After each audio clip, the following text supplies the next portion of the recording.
We've seen the energy companies. They've been making huge profits. I think Centrica posted 1.3 billion or something like that, and BP has had huge billions in profits as well.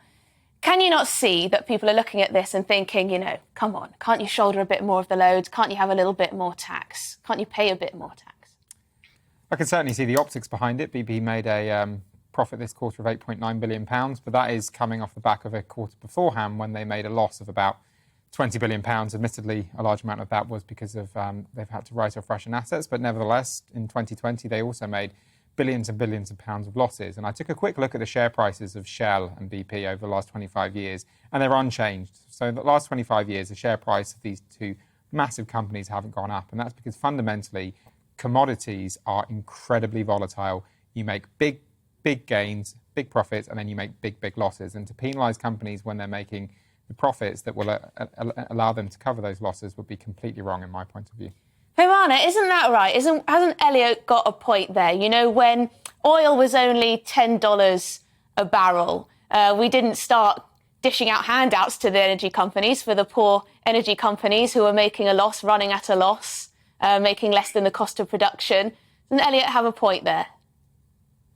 I don't think he does, actually, because families up and down the country are facing a cost of living crisis. Energy bills are soaring. People are struggling to put food on the table, put a roof over their head, but also pay their bills to keep their homes warm.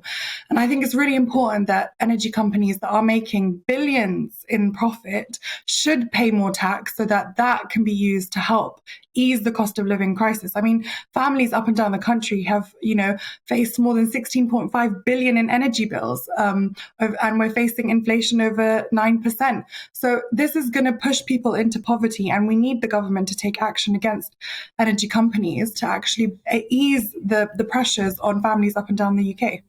Yeah, Peymana, I completely agree that people are under severe pressure with their energy bills.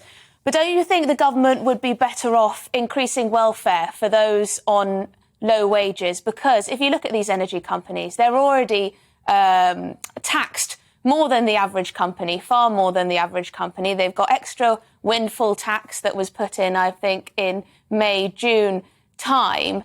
So aren't you worried that these are the companies that we want to invest in our green future? Aren't you worried that this might put them off, that they might decide to go invest their money elsewhere? No, I'm not actually concerned at all. I mean, billions of pounds of profit. They should be investing that money in jobs, in taking us towards a more greener and just transition to the future. And they're not doing that. And I know that you talk about the government helping people on welfare and increasing benefits. They're not even doing that. So the fact that the government only took action in May and brought in an energy and oil gas profits levy of which is 25%, that's not enough. Labour were calling for this since January, and the government only got its act together in May. And people up and down the country are waiting for the government to take action, and they're not. And I think that this is the right thing. When people's wages are low and they're seeing companies take home profits of in the billions, some of this money people have never seen in their lives. I don't think it's fair that we have people that are struggling to put food on the tables, people struggling to pay their energy bills. And then on the other side, you have people taking private jets, people buying mansions, homes that sometimes aren't even, 5-bedroom homes, people that they don't even live in. So I think it's unfair. It's unfair in this critical time that people are facing up and down the UK. And we need to have some fairness. And I think fairness means tax.